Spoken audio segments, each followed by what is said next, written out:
Hello, എല്ലാവർക്കും പുതിയൊരു വീഡിയോയിലേക്ക് സ്വാഗതം.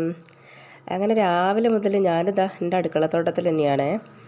ഇന്നിങ്ങനെ രാവിലെ മുതലേ അടുക്കളത്തോട്ടത്തിൽ കൂടാനൊരു കാരണം കൂടി ഉണ്ട് കേട്ടോ. നമ്മളെ വീട്ടിൽ മെൻസസ് ആയി കഴിഞ്ഞാൽ എവിടെയും തൊടൂല കേട്ടോ. അടുക്കളപ്പണി ഒന്നും ചെയ്യണ്ട, വീട്ടിൽ എവിടെയും കയറാനൊന്നും പറ്റൂല കേട്ടോ. അടുക്കളപ്പണി ചെയ്യൽ മാത്രമല്ല കേട്ടോ, എവിടെയും കയറാനും തൊടാനും പിടിക്കാനും ഒന്നും പറ്റൂല. നമുക്കായിട്ടൊരു റൂമും കാര്യങ്ങളൊക്കെ ഉണ്ട്, അവിടെ തന്നെയാണ് നമ്മൾ നിൽക്കുക. അപ്പോൾ ഇത് കേൾക്കുമ്പോൾ നിങ്ങൾ വിചാരിക്കും ഇതൊക്കെ എന്താ പഴയ ആചാരം എപ്പോഴും കൊണ്ടു നടക്കുകയാണോ എന്ന് വിചാരിക്കും. ഇവിടെ ഏട്ടൻ്റെ വീട്ടിൽ നമുക്ക് വലിയൊരു അമ്പലമുണ്ട്, ചടമുണ്ടയിൽ ഭഗവതി ക്ഷേത്രം എന്ന് പറയും നമ്മൾ. അപ്പോൾ അവിടെ കാര്യങ്ങളും കർമ്മങ്ങളൊക്കെ ചെയ്യുക ഇവർ തന്നെയാണ്. ഇവിടുത്തെ ഏട്ടനും അച്ഛനും അങ്ങനെ 5 തറവാട്ടുകാർ ചേർന്നിട്ടുള്ള ചടങ്ങുകൾ ചെയ്യുന്ന ഒരു അമ്പലമാണ്. അപ്പോൾ പിന്നെ എല്ലാ മാസം 1-ാം തീയതി ആകുമ്പോഴും നമ്മൾ അമ്പലത്തിൽ പോകും, ചടങ്ങും കാര്യങ്ങളൊക്കെ ഉണ്ടാവും. അപ്പോൾ അതൊക്കെ ആയതുകൊണ്ടാണ് നമ്മളെ വീട്ടിൽ അങ്ങനെ കേട്ടോ. ഈ ഒരു മെൻസസ് ആയാൽ പുറത്ത് നിൽക്കുന്നൊരു ചടങ്ങ് എല്ലാ വീട്ടിലും എടുത്ത് കളഞ്ഞതായിരിക്കും, പക്ഷേ നമ്മളെ വീട്ടിൽ ഇപ്പോഴും ഉണ്ട് കേട്ടോ. അപ്പോൾ ഇന്നിപ്പോൾ ഞാനിതാ അതുകൊണ്ടാണ് ഇപ്പോൾ അടുക്കളത്തോട്ടത്തിൽ തന്നെ കൂടിയത് കേട്ടോ. പൊതുവേ എല്ലാവരും പച്ചക്കറികളൊന്നും തൊടാൻ പാടില്ല എന്ന് പറയട്ടെ മെൻസസ് ആയാൽ, പക്ഷേ ഞാൻ മെൻസസ് ആവണ സമയത്താണ് എല്ലതും നട്ട് നോക്കൽ. അതുകൊണ്ട് തന്നെ ഞാൻ നട്ട ചെടികളൊന്നും ഉണ്ടാവാണ്ടിരുന്നിട്ടില്ല കേട്ടോ. പണ്ടുള്ളവരൊക്കെ പറയും കറിവേപ്പ് കാര്യങ്ങളൊന്നും മെൻസസ് ആയാൽ തൊടരുത് എന്നിട്ടോ. പക്ഷേ ഞാൻ അധികം കറിവേപ്പൊക്കെ നടൽ തന്നെ ഈ മെൻസസ് ആയി നിൽക്കുന്ന സമയത്താണ്. അപ്പോഴാണ് ഞാൻ ഫ്രീ ആയൊരു ടൈം ഉണ്ടാവുക. അപ്പോൾ പിന്നെ ഞാൻ അങ്ങനെ അപ്പോഴാണ് ഒക്കെ മാറ്റി നടുക. പക്ഷേ ഞാൻ തുളസീൻ്റെ ചെടികളൊന്നും അങ്ങനെ തൊടൂല കേട്ടോ. അത് തുളസീനോടുള്ളൊരു ബഹുമാനം കൊണ്ട് അങ്ങനെ തൊടാത്തതാണ്. കൃഷ്ണ തുളസി ആയാലും സാധാ തുളസി ആയാലും ഞാൻ അങ്ങനെ തൊടലില്ല. ബാക്കി എല്ലാതും ഞാൻ തൊടും കേട്ടോ. അപ്പോൾ ഇന്നിപ്പോൾ എൻ്റെ വഴുതനങ്ങയും പറിച്ചു, പച്ചമുളകൊക്കെ പറിച്ചു കേട്ടോ. ഇതിപ്പോൾ ഇന്നിങ്ങനെ പറിക്കാനൊരു കാരണമുണ്ടേ. നമ്മളെ വീടിൻ്റെ അടുത്തുള്ളൊരു വല്യമ്മ വന്നിരുന്നു. അപ്പോൾ എന്താ അപ്പോൾ ഇത് ഇങ്ങനെ കായ്ച്ചിക്കണേ നോക്കുന്നുണ്ട്. അപ്പോൾ ഇനി ആരെങ്കിലും കണ്ടിട്ട് എന്തെങ്കിലും പറയണ്ടെന്ന് വെച്ചിട്ട് വേഗം പറിച്ചെടുത്താണ് കേട്ടോ. അങ്ങനെ വഴുതനങ്ങയൊക്കെ പറിച്ചു, പച്ചമുളകും പറിച്ചു. പിന്നെ ഞാൻ പോയിട്ട് കറിവേപ്പ് പൊട്ടിക്കുകയാണേ. കറിവേപ്പ് അത്യാവശ്യം മേലേക്ക് വളർന്നിട്ടുണ്ട്. ഒരു 3-4 കൊല്ലത്തെ വളർച്ച ഉണ്ട് കേട്ടോ. നമ്മൾ പറയില്ലേ മരിക്കണേന് മുമ്പുള്ളൊരു വളർച്ചയാണെന്ന് പറയില്ലേ, അതുപോലെയാണ് കേട്ടോ ഇപ്പോൾ ഈ ഒരു കറിവേപ്പ്. നമ്മളെ വീടിൻ്റെ മുന്നിലുള്ള റോഡ് ഇനിയും വീഴ്ത്തി കൂട്ടുകയാണെന്നാണ് പറഞ്ഞു കേൾക്കുന്നത്. ബില്ലൊക്കെ പാസ്സായി നിൽക്കുകയാണ്. അപ്പോൾ നമ്മളെ വീടിൻ്റെ ഈ കിണറിൻ്റെ ഭാഗം വരെ റോഡെത്തും. അപ്പോൾ ഈ കറിവേപ്പും കിണറിൻ്റെ പകുതി സൈഡൊക്കെ പോകാനുള്ള, നമ്മളെ മതിലൊക്കെ പൊളിച്ച് പോകാനുള്ളതാണ് കേട്ടോ. അപ്പോൾ ഞാൻ പറയും ചാവണേൻ്റെ മുമ്പുള്ള വളർച്ചയാണ് ഈ കറിവേപ്പിന് എന്ന് പറയും. അപ്പോൾ ഏതായാലും നമ്മളെ കറിവേപ്പ് പോണ കാര്യം ആലോചിക്കുമ്പോൾ ഭയങ്കര വിഷമമാണ് കേട്ടോ. പക്ഷെ എന്നാലും അപ്പുറത്തൊക്കെ കുഴിച്ചിട്ടിട്ടുണ്ട് ഞാൻ. പോകുന്ന എനിക്ക് ആദ്യം അറിയണതുകൊണ്ട് ഞാൻ അപ്പുറത്തൊക്കെ ഓരോ തൈകൾ നട്ടിട്ടുണ്ട്. മൊത്തം ഒരു 5-6 കറിവേപ്പിൻ്റെ എൻ്റെ അടുത്തുണ്ട്. അപ്പോൾ നമ്മളെ റോഡ് വീതി കൂടി വരും, നമ്മളെ കറിവേപ്പ് അങ്ങോട്ട് പോവുകയും ചെയ്യും. അപ്പുറത്തുള്ളതൊക്കെ പിടിക്കട്ടെ. അപ്പോൾ എൻ്റെ കൂടെ എൻ്റെ ഉണ്ണിയാർച്ച ഉണ്ടായിരുന്നു കേട്ടോ. പൈപ്പിലൊക്കെയാണെങ്കിൽ വെള്ളം തുറന്നിട്ട് കൈ കഴുകുകയാണ്. ഇതന്നെയാണ് പണി. പച്ചമുളക് കഴുകുകയാണ് കേട്ടോ. അതിൻ്റെ ചോട്ടിലുണ്ടോ ഞാൻ പച്ചമുളക് പറിച്ച് കണ്ടിട്ടേ ചെറിയ കുഞ്ഞു മുളകൊക്കെ പറിച്ച് വലിച്ചെറിഞ്ഞിട്ടുണ്ട്. നോക്കിയിട്ട് കാര്യമില്ല, ഇനിയിപ്പോൾ തല്ലിയിട്ടൊന്നും കാര്യമില്ലല്ലോ. അതങ്ങനെ ഓരോ പണി ചെയ്തുകൊണ്ടിരിക്കും. ഒന്നാമത് ഒക്കെ കളിക്കാൻ അവിടെ ആരും ഇല്ല. അപ്പം എൻ്റെ പിന്നാലെ ഇങ്ങനെ നടന്ന് ഓരോ കളികൾ കളിക്കുകയാണ്.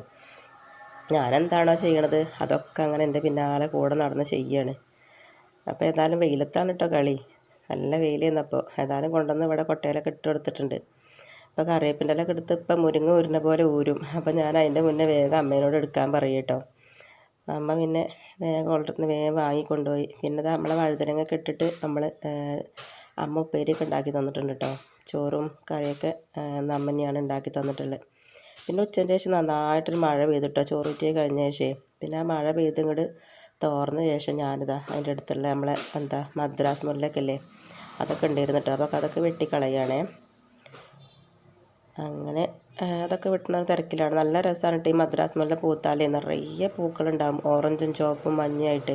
പക്ഷേ ഇനി തുലാമാസമൊക്കെ അല്ലേ വരുന്നത്. അപ്പോൾ പിന്നെ നല്ല പാമ്പുകൾക്കൊക്കെ വന്ന് കൂടാൻ നല്ല സുഖമായിരിക്കും. അപ്പോൾ പിന്നെ ഞാനതൊക്കെ അങ്ങോട്ട് വെട്ടി ഒഴിവാക്കി. എൻ്റെ കറിവേപ്പാണ് കേട്ടത്. എല്ലാ ഭാഗത്തും കറിവേപ്പ് തന്നെയാണ് കേട്ടോ. ഇതിന് കുറേ കുട്ടികൾ ഇങ്ങനെ ഉണ്ടായി വരുന്നത് കാണുമ്പോൾ ഞാൻ വേഗം പിരിച്ച് കുഴിച്ചിട്ടുണ്ടാണ് കേട്ടോ. അങ്ങനെ ഞാൻ എവിടെ വെച്ചാലും വേഗം പിടിക്കുകയും ചെയ്യും. അങ്ങനെ അയിമന്ന് മാറ്റി അങ്ങനെ ഓരോ കുട്ടികളെ മാറ്റി കുത്തി എല്ലായിടത്തും കറിവേപ്പ് തന്നെയാണ് ഇപ്പോൾ.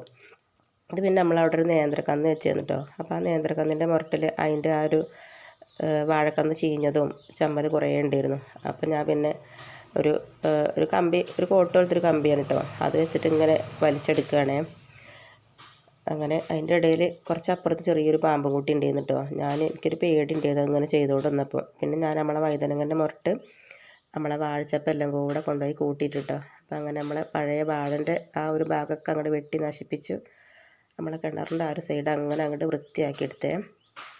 ഈ ഒരു സമയമൊക്കെ പേടിയായിരുന്നു കേട്ടോ. കാരണം ഒരു ചെറിയൊരു പാമ്പൻ കുട്ടി ഉണ്ടായിരുന്നു അവിടെ. മൂർഖൻ്റെ കുട്ടിയാണ് തോന്നുന്നുണ്ട് കേട്ടോ. അവിടെ അധികം അങ്ങനെ പാമ്പൻ കുട്ടികൾ ഉണ്ടാവലുണ്ട്. ഇതധികം ഒരു നമ്മൾ പറയില്ലേ, അധികം പാമ്പൻ കുട്ടികളുള്ളൊരു സ്ഥലം തന്നെയാണ് നമ്മളെ വീടിൻ്റെ പരിസരം. വീടിൻ്റെ മുന്നിലൊക്കെ നല്ല കാടാണ്. അപ്പം അങ്ങനെ പേടിയൊന്നുമില്ല കേട്ടോ. എന്നാലും ഉള്ളിലൊരു പേടി ഉണ്ടേനു.